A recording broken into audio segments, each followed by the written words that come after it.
Question back here, if you wanted to. Will the meters be read remotely, or Yes. Meters are read remotely. there's no issue with people who have gates? and- That's right. There's no going through your lock gate or whatever. So do you need to physically switch out our meters? No. No. No, it'll. Yes. Yeah, we'll have to do it. Well, I'm sorry, I misunderstood. Physically switch out the meters. Oh, yes, I thought, yeah, the meters will be, there'll be someone come by, they'll pull off your meter, they'll put on a new one. It takes about 2 or 3 minutes, so you will lose power to your house for that time. I'll go back to the thing about the smart meters. One of the things that's super cool about the smart meters, and I have one where I live, I'm an Emerald PUD customer. I can get on my phone every day or whatever, online, and check what my usage was the day before. And you can even see by hour what your usage was by hour. And last week, I checked, and I live on the same property as my daughter and her family. I checked it. I could see that my grandson had taken too long in the shower. I could tell. And so dinner, I went over for dinner that night. I said, "What's with the long shower?" Well, I forgot they had a guest living with them. So they had 2 teenage boys taking showers that morning. But it's really neat because you can kind of say, what's going on in my youth? And then we also have energy efficiency person that can help if you're really having a high bill issue and you're like, why is my consumption so high? We got people that'll help diagnose that for you, kind of give you some tips and maybe even do some energy efficiency measures to help get your bill more manageable. Springfield meters are not encrypted and Eugene meters are. Is it possible, are you going to put in unencrypted meters so that we can tap into with home automation systems? So for people that don't want the meter communicating with us directly every hour, I don't care if it does that. I just want to be able to read my meter. Can I do that? Or is it encrypted? it'll actually look pretty much like the meter you have today. It'll have numbers I on don't it. want that. I mean, I want to be able to tap into that system, read the radio signal, and know my usage. I don't want it encrypted in such a way that I can't see what that data is that's being sent to you. Springfield does that. Yeah, and we haven't taken that step just yet, but we'll look into options for the membership on that. Okay. Because right now that data comes back to us. We have the app where you go into Smart Hub, or in the future we'll look to this, and then you can look at your usage. But you're looking to directly tap into it. Yeah. Yeah, we'll have to explore that option. Okay. Maybe it was on here, but I couldn't quite read it. What is the cost per kilowatt hour? 10.34. 10? Okay. And it's every hour of the year. We don't have winter, summer, midday, late day. It's every hour.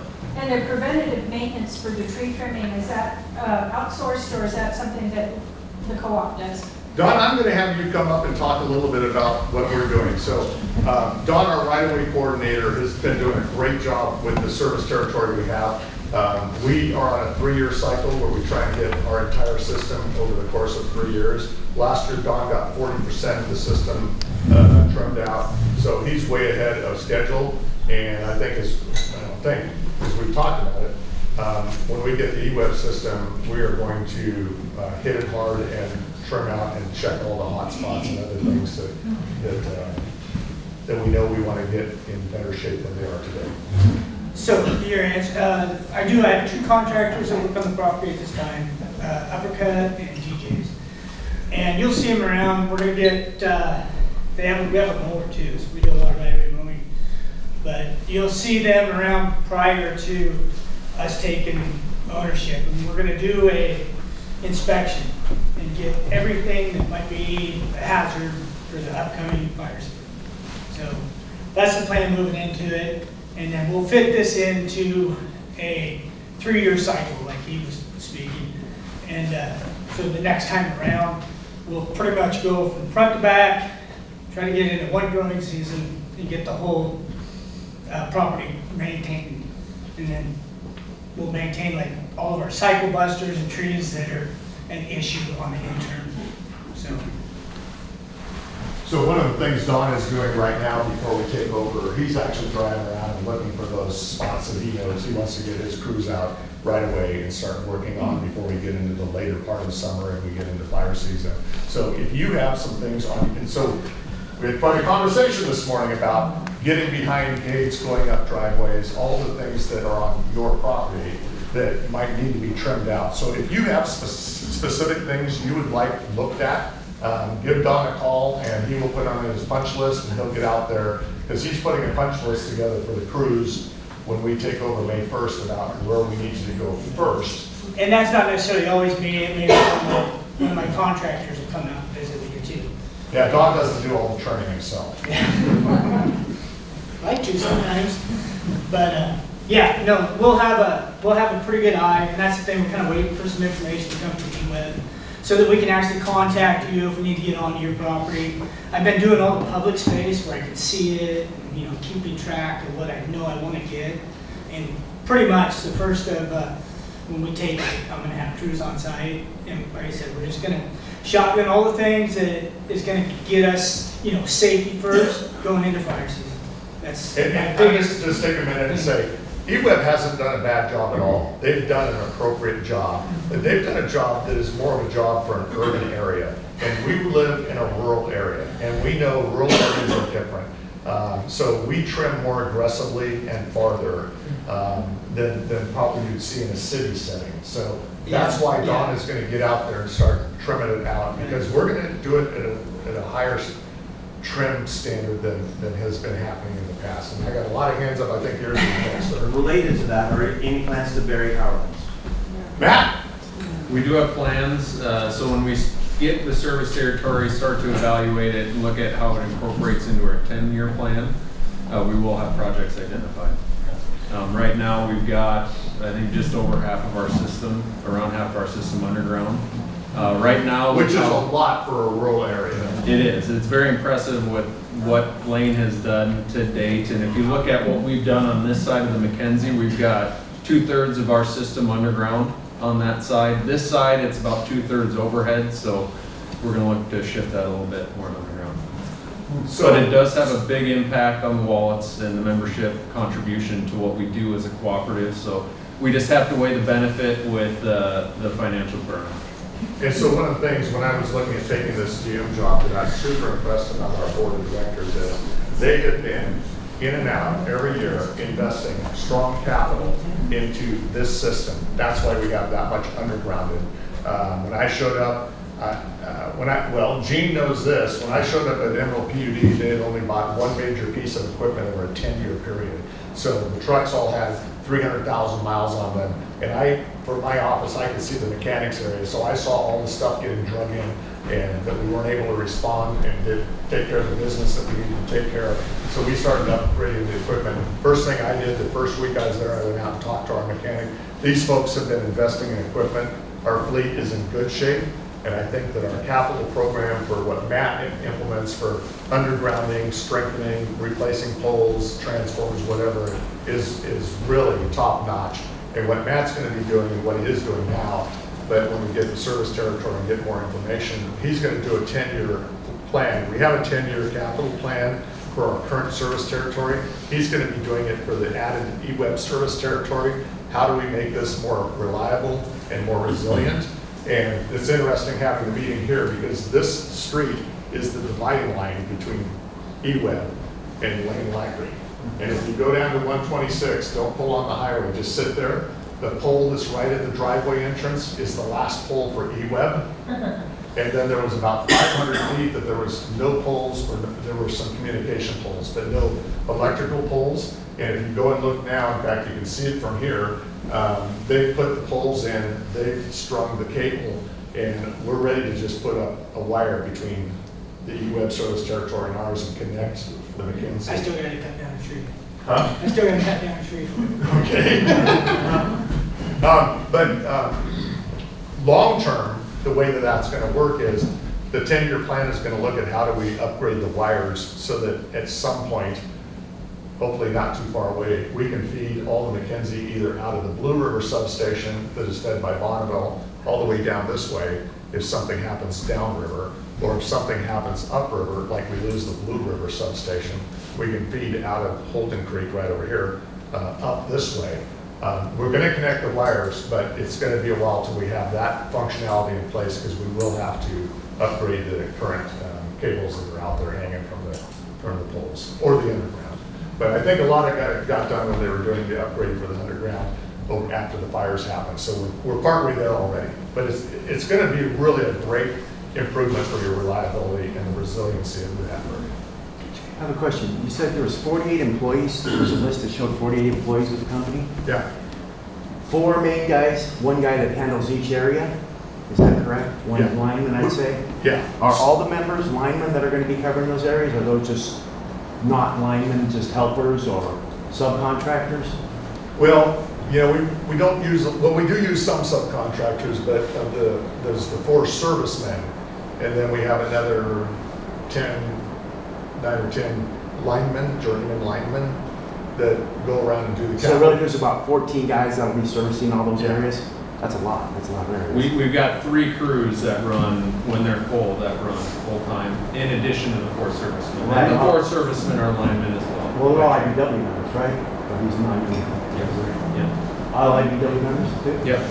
That's signatory. That's awesome. And so, and I'll add to that, when there's a big outage, if we can't handle it ourselves, we tap into what we call mutual aid, what we call other utilities, and we bring more linemen in. So we aren't limited to the 14 or so. Right, that's just right off our. That's just from day-to-day. It comes out of our pockets. Okay. Well, you have a lineman that lives on good pasture too. Yes, we do. We do. Yeah. He's our working foreman. Yes. That's not a lot of guys. Do we have this on? So he doesn't work. Just asking. They're not all for you. He and I get along really good today. I don't think I'm gonna do that together. Talk about the type of wire, insulated versus not. So we do have this line actually out here, when you stop at the stop sign and you look right, that's what we call an insulated wire. And we are starting to look to use that a little more often. And we try to be strategic with that location because the intent of that wire is to reduce ignitions if it does get a tree limb or something into it. But we're exploring options where it makes the most sense to install it so that we can see it if it does have issues and we can repair it expeditiously. So when you're doing repairs, are you replacing open wire with insulated? No, not necessarily. Depends on the location and where it makes the most sense. So this is the first major project. Well, we had one other project a couple years ago where we did some of that cable, and this is going to be the next major project. And as we get more experience with it, if it works out on our system, we'll install it more often. So these are all above ground? Yes. Yeah. My name is Ashley, I'm the assistant manager of the Labor Fish Hatchery. I just had a few things. Do commercial businesses apply to become a member the same way as Yes. residential? Yes, good question. Commercial businesses, anyone with an e-web meter today needs to apply to be a co-op member with us so that we serve you. Okay, and sorry, I'm gonna knock out a couple of my questions, get it away. As far as vegetation management, like we're having a lot of trees on our property that they look fine, but they're falling over. And I've seen a lot of trees lately up here where it's like, oh, I thought that was a healthy one and it goes down. Is that something you guys are gonna be evaluating too? Like kind of off the lines? Right, so as I was saying, we're looking for all the hazards coming up prior to fire season. And like you said, especially upriver where all the dead trees are going, the green trees seem to be falling in these winds, and it's just impossible to identify them as a threat because Yeah, of no, how it's so hard. Right, so, but we do identify any hazards, and last year, I think, as of the first year, we had like 1,750 hazard trees that I removed. Okay, nice. I've already started on the Upper McKenzie identifying locations where we have hazard trees, mainly the Forest Service of above. And I just got that in today. There's like 65 locations that we're going to address prior to fire season. And I plan to do the same with this lower section. Okay. So, Thank you. yeah. And then one more thing my manager wanted me to kind of bring your guys' attention was, so at any given time throughout the year, mainly during winter, we can have 1 million fish on site. Our intake is up on the lake. It's cleared by a spray wash system behind our screens. When we have a power outage, we have about 2 or 3 days of it can run off propane. After that 2 or 3 days, though, that's it. Unless we can get feral gas or somebody out to do that. But just wanted to kind of bring it to your attention, like we have, important life support systems at the hatchery that we really bank on. So not to put ourselves above anybody else, but we're just kind of like if we get desperate, it's a desperate time and it'll be a mess if it goes sideways, so. So I think Matt, when he's going to build out the 10-year plan, will be looking at sensitive areas. We just did the underground by the Raptor Center, if you know the Raptor Center. Yeah. They have the exact same problem, right? Yeah. Power goes out, they got propane, they're good for 2 or 3 days. So we just undergrounded all that system as part of our 10-year plan for upgrading the system. So I'm sure Matt will be looking at those different sensitive areas as he's putting together the priorities. Another part of it too, I mean, we do have a lot of critical members that have this, like, similar situation, like the water treatment plant down in Oak Ridge and other locations. So when that happens, they have a direct line to us to let us know where they're at, especially if they're getting low on propane levels and that kind of thing. And also expecting regular updates from us, so. Yeah, we kind of will be too, but other than that, we're super looking forward to working with you guys, so. I'm going to turn over this way a ways. I think I had, your hand was up earlier. And I forgot to come back to you. Yes, sir. I was just wondering about the downtime we're gonna have when you switch over. With the meter? No, with the power that you're switching over right over here. Zero. Zero? Zero. It's just the meter reading. The last time E-Web reads it, No, you basically. no, okay. You talk about time back to the old. When you switch from lane, you cut E-Web, you switch lane, how much downtime would there be between hooking one wire and disconnecting the other wire? It's all the same wires, it's just delivered, and it's delivered through the same system. We just have to set up our infrastructure so that we're able to get billed correctly, going across that same infrastructure, so you're not gonna see any downtime on May 1st. And we are doing critical system upgrades before to get ready for that May 1st date. So we're going to work with E-Web to keep power on through those project times, but we'll work with you if we need brief outages to get that equipment and that infrastructure added, but that'll be before May 1st. Thank you. Yes, sir. What's going to happen to the lake? That's an E-Web issue. We're not buying the hydro facilities and we're not dealing with canals and lakes. So I'll let you keep working on with them on that. Yes, sir. Just curious, what drove the change from E-Web to you guys? What was? Okay, so the question is basically what drove this selling of the E-Web territory to Lane Electric. They actually tried it before back in 2012 to 2014, and a number of things got in the way of that. And then, as you might guess, I knew Frank Lawson from when I was at MOPUD, and when the board hired me to be the GM, I put it on my LinkedIn, and Frank sent me a note, a text, and said, let's have lunch. So I think Frank was just waiting for another opportunity to make the sale completed. And if you don't know this, Frank is retiring. Well, May's going to be his last month. He wanted to stay on long enough to see the handover happen, and then he's retired. But that was kind of his motivator to get it done now. He wanted to get that done before he handed the utility off to someone else. Why does E-Web want to do it? The bigger question is, like I said, we've got 33,000 square miles of service territory. Our linemen know how to work in that kind of environment. They have 44 square miles, and their linemen know how to work in that environment. And I came up with an analogy last night, and I didn't think about it in time for the meeting. Their linemen are great, no doubt about it, but they're very specialized. And they're kind of more like a Swiss Army knife. They got a lot of functionality, but they're limited to that. Our guys are like a supersized Leatherman tool. They really are. And so as an example, all of our guys carry a chainsaw with them. So the guy that was on call that lives behind Leeburg, if he had been on call, he would have been out there with the chainsaw. He would have isolated the line, put the jumper cables in, chopped the tree out of the way. He thinks it would have been about 2 hours. Yeah, instead of 7.5. Some people were longer. Our 2 linemen, I think one was 4 hours outage and one was 10. Yeah. So, so we'll try and get things quicker, but it's because that's how we operate, and that's not how they operate. This is 3% of their load.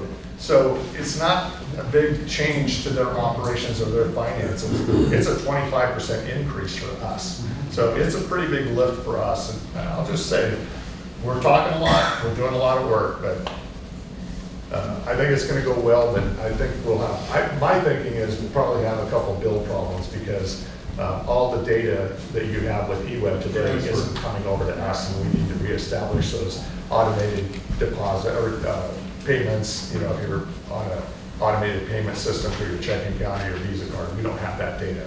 So it's gonna be a little bit of a bumpy road for a few members. Yes, sir. Anything you want to share about the lawsuit? Yes, it's still going on. That's all I have.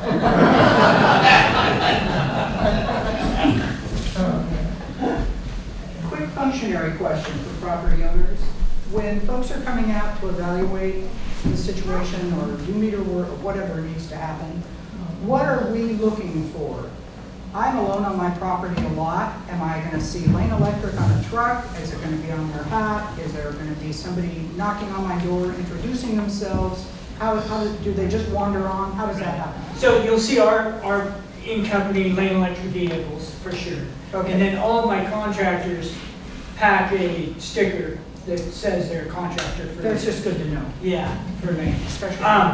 And that's one of the things we're super concerned about right now is I'm trying to get ahead of it. So I'm going to be, and I'm hoping for a good transfer of information, you know, if you got a biting dog or, you know, how to access your property. So, but every one of them will be vested, hard-hatted, and marked, you know. So that's my biggest fear right now is just, you know, that somebody doesn't get in an accident or something happens. You know, because people, it's private property, people, we are very aware. So those are the right-of-way crews as far as Lane Electric employees, all the above. Hats, shirts, the trucks will have striping in the. Especially if you have construction going on Yeah. around here. And if you ever have any concerns about someone accessing your property and you're not quite sure if they're with Lane Electric, please call into the office and we'll verify that we have somebody out there and what they're there for. Yeah, anytime you feel like updating your information for whatever reason, the member services will get that right onto us. We have it on our tablets and we can see your phone number and any issues that you may have. We do have customers, obviously, that are violent, things that we notice on ours, and there's a few that I've been given a list from eWeb of concerned customers. So we're trying to, you know, stay in front of that, but there's a lot of people involved, so. So you increased your area by 25%, but we really haven't increased the crews yet, right? I mean, that's something maybe in the future? We did just add a lineman. A lineman, We've moved a serviceman over and we're adding several. So the idea is to keep the We're adding prices several low by linemen. keeping the same Matt and I infrastructure, were just a talking little about more that. area. We've got applications and we're getting ready to decide what we're gonna do and when we're gonna bring them on. You I can't have hire fantastic from Eugene mining though, right? services What's too. that? Can't hire from Eugene though, right? Can't have what? You say you can't hire the lineman from Eugene though, or from eWeb, so where would you hire the lineman from? Well, I'm not gonna say no. Because that's some of the applicants, because I'm gonna tell you, It's probably most of you. I'm gonna tell you, the linemen at eWeb would much rather work in the rural area than be in Eugene. So we are hiring 2 more linemen to align with this this acquisition, and then we're going to reassess as we go forward. If we need a little bit more support as we get into things, Scott and the board have assured us they'll support what we need to get this done right. We're a little bit after 1 o'clock now, and I'm going to suggest we're all going to stay around. We've got a lot of staff here with a lot of expertise, and we have the board here that would be happy to talk to you. But let's break up so people who want to take off and get the rest of their day going do that, and we will stay around as long as you would like for us to answer your questions. Chris, you need the board.